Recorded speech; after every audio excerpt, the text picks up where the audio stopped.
Hello दोस्तों, YouTube channel subscribe करने के लिए बेल आइकन को प्रेस कर दें ताकि नोटिफिकेशन आपको मिलते रहे जेबी सेबी और बैंक प्रमोशन के संबंध में। यहाँ हम बात कर रहे हैं जेबी का लीगल का question bank number set number 2 है ये। और एक चीज़ और, आप जब भी पढ़ें जब भी करें तो जो भी मैं क्वेश्चन बोलूँगा यहाँ पे मैं आपको टाइम दूंगा। टाइम लीजिए, बनाइए, सॉल्व करिए। ठीक है, जहाँ प्रॉब्लम आए वहाँ कमेंट के जरिए पूछ सकते हैं आप। ठीक है, चलिए शुरुआत करते हैं। तो for a securitisation company which of the following condition is applicable for their capital and capital adequacy ratio. जो सेक्टराइजेशन कंपनी है वहाँ पे कितने कंडीशन, वहाँ पे क्या फॉलोइंग कंडीशन होगा जो कि एप्लीकेबल होगा उनके कैपिटल या फिर कैपिटल एडिक्वेसी रेशियो के संबंध में। तो पहला ऑप्शन है minimum capital ₹200 crore and capital adequacy ratio of 15% of the financial assets acquired by the company। बोलते कम से कम 200 करोड़ रुपए या कैपिटल एडुकेशन रेशियो होगा 15% का फाइनेंशियल एसेट्स जो भी कंपनी एक्वायर करेगा। बी ऑप्शन है minimum capital of ₹100 crore and capital education 15% of the financial assets acquired by the company.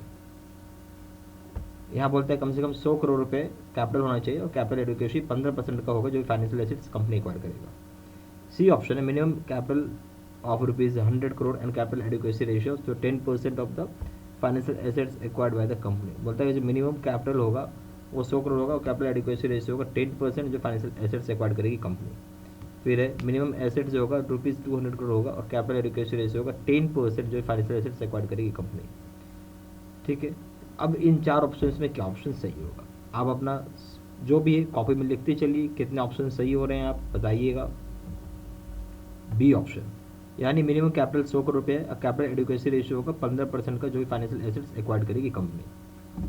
सवाल number 2, to enable the beneficiary to rely on the authenticity and genuineness of the LC the letter of credit is received by the beneficiary. बोलता है कि यहाँ पे जो beneficiary है उसके ऊपर रिलाई करे, जो उसकी ऑथेंटिसिटी या जेन्युइननेस है एलसी का, जो लेटर ऑफ क्रेडिट जो भी रिसीव करेगा बेनिफिशियरी वो क्या है, किसके थ्रू करेगा। ए ऑप्शन है through advising bank, B option है directly from the issuing bank, C option है from negotiating bank which is to make payment also, जो नेगोशिएटिंग बैंक जो पेमेंट करेगा। डी ऑप्शन है through confirming bank to make sure that the payment would be definitely received. Confirming bank का काम है कि surety करे जो पेमेंट रिसीव होगा डेफिनेटली यानी पक्का रिसीव हो उसे। तो बताइए इसमें क्या ऑप्शन होगा, सोचिए। ठीक है, अब मैं इसका ऑप्शन बताता हूँ। इसका सही ऑप्शन हो जाएगा ए, डायरेक्टली एडवाइजिंग बैंक के थ्रू बेनिफिशियरी को पैसा रिसीव होता है। क्वेश्चन नंबर 3 है in a LC the documents are to be negotiated in the beginning of September which means that documents can be presented for negotiations during. बोलते जब LC को, जो एलसी होता है जब डॉक्यूमेंट्स का, जब हम डॉक्यूमेंट्स की जो एलसी का डॉक्यूमेंट्स है उसको नेगोशिएट किया जाता है। नेगोशिएशन का क्या मतलब समझते हैं, ट्रांसफर करना सितंबर की बिगिनिंग में। तो यहाँ डॉक्यूमेंट जो प्रेजेंट किया गया नेगोशिएशन में वो कब प्रेजेंट किया जाएगा। ए ऑप्शन है फर्स्ट वीक, बी ऑप्शन है फर्स्ट 2 वीक, सी ऑप्शन है first to 10th of the month, D option है first to 15th of the month. जो सही इसमें आप सोचिए क्या ऑप्शन सही होगा, थोड़ा सोचिए।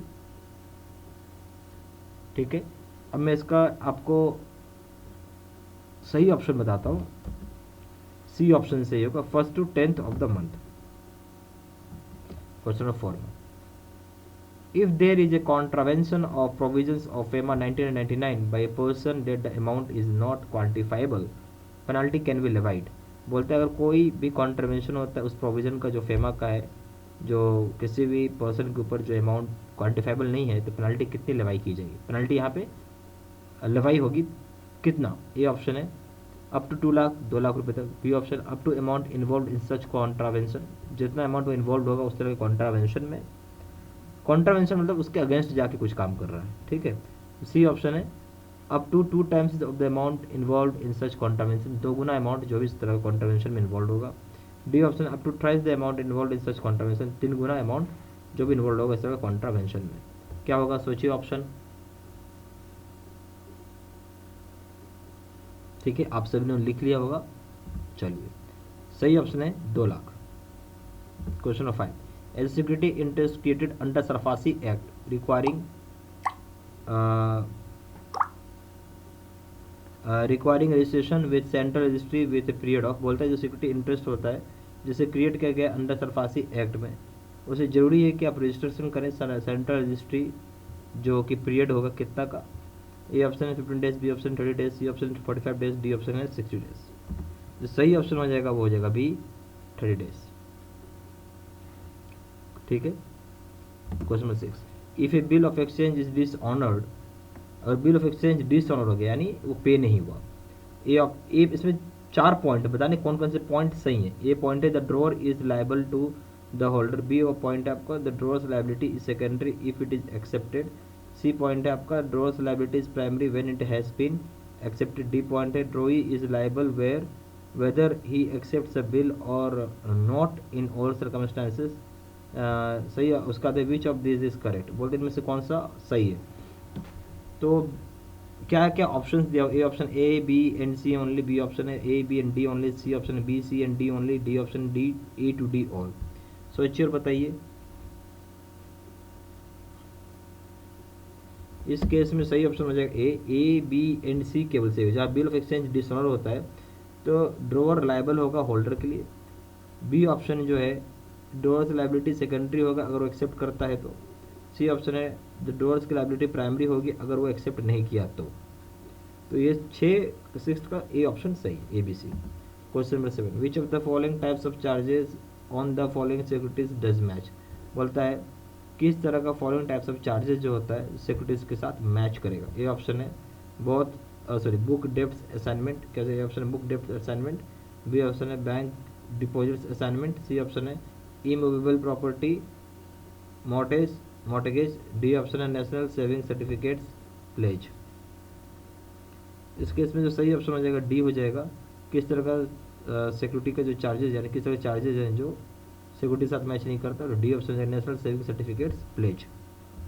क्वेश्चन नंबर 8 है an equity shares is a share which is not preference share, बोलते हैं इक्विटी शेयर वो शेयर है जो कि प्रेफरेंस शेयर नहीं है। बी पॉइंट बोलता है A preference share is one which gets regular dividend respective of profit position and preference in case of liquidation, बोलता है जो प्रेफरेंस शेयर होता है वो होता है जहाँ पे आपको रेगुलर डिविडेंड मिलते रहता है, भले ही प्रॉफिट की क्या भी पोजीशन है, प्रॉफिट कैसा हो या ना हो उसे मैटर नहीं करता है, जो या प्रेफरेंस भी मिलेगा जब कंपनी वाइंड अप होगी लिक्विडेट करेगा तो वहाँ भी प्रेफरेंस मिलेगा। सी ऑफ पॉइंट है debenture is document by which a company acknowledges is dividends, debenture एक तरह का डॉक्यूमेंट है जहाँ पे कंपनी एक्नॉलेज करती है अपनी इंडिविडेंस को। डी ऑप्शन है trust receipt is a document is an undertaking by the borrower when the goods are released by the bank to the borrower, तो बोलता है कि यहाँ पे जो डॉक्यूमेंट है वो क्या है बोरोवर का, वो गुड्स है जो कि रिलीज किया जाएगा बैंक के द्वारा बोरोवर को और बिना पेमेंट किए हुए बोरोवर को। ठीक है। ए ऑप्शन है A to D are correct, B option A B and C are correct, C option है A C and D are correct, D option है B C and D are correct. क्या हो जाएगा सही option C हो जाएगा, A C and D are correct हो जाएगा। क्या हो जाएगा प्रेफरेंस शेयर जो होता है वो बोलता है सॉरी इक्विटी शेयर जो होता है प्रेफरेंस शेयर नहीं होता है। फिर डिवेंचर जो होगा एक डॉक्यूमेंट है कंपनी का जो एक्नॉलेज करता है कि उसने कर्जा लिया लोन लिया, इसको इंडिपेंडेंस बोलते हैं। फिर डी पॉइंट जो होता है डॉक्यूमेंट है जो कि अंडरटेकिंग है जहाँ पे बोरोवर ये बताता है कि जो गुड्स उसने रिलीज किया है बैंक के द्वारा बोरोवर को, जहाँ पे वो पेमेंट नहीं किया है कस्टमर ने उसको नहीं किया है पेमेंट। ठीक है। Question number 9, which of the following statement is correct, बोलते हैं इनमें से कौन सा स्टेटमेंट सही है। A option certificate of incorporation is required by a public company only and not by private company, बोल सर्टिफिकेट ऑफ इनकॉर्पोरेशन केवल पब्लिक कंपनी को चाहिए ना कि प्राइवेट कंपनी को। बी ऑप्शन है certificate of commencement of business is conclusive proof of existence of company, बोलता है certificate of commencement of business जो है कंक्लूसिव प्रूफ है किसी भी कंपनी का एग्जिस्टेंस करने का। सी ऑप्शन है certificate of incorporation is conclusive proof of existence of company, बोलता है सर्टिफिकेट ऑफ इनकॉर्पोरेशन जो है एक कंक्लूसिव प्रूफ है एग्जिस्टेंस ऑफ कंपनी का।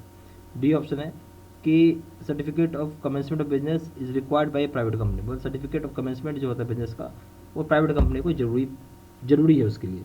सोचिए और समझिए क्या ऑप्शन होगा।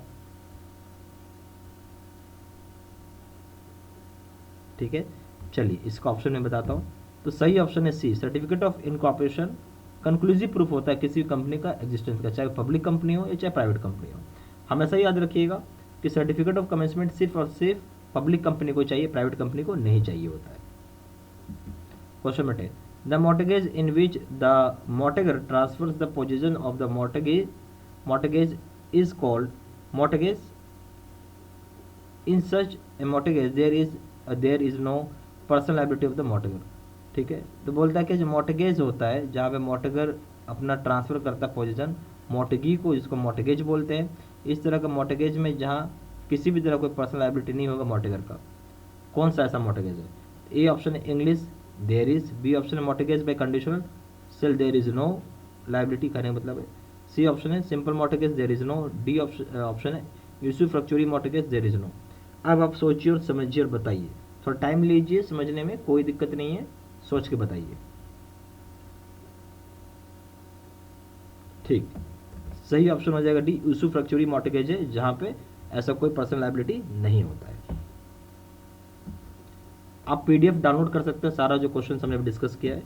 अगर आप चाहें तो प्रॉपर जेबी का वीडियो कोर्स कर सकते हैं, इसमें जेबी का वीडियो लेक्चर कोर्सेज रहेगा, केस स्टडी न्यूमेरिकल का वीडियो रहेगा, 13,500 क्वेश्चन बैंक रहेगा, सुपर नोट्स रहेगा, क्विक रिविजन नोट रहेगा और 30 मॉक टेस्ट रहेगा।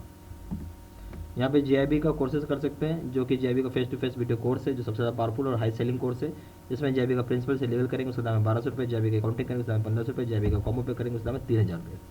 ज़्यादा जानकारी के लिए फोन भी कर सकते हैं, फोन नंबर हो जाएगा 4x9685 दूसरा नंबर है 7827546946। वेबसाइट में जाकर डायरेक्टली ऑनलाइन ऑर्डर प्लेस कर सकते हैं, वेबसाइट हो जाएगा www.jibcibstudymetal.com, ईमेल आईडी जो seatsena123@gmail.com।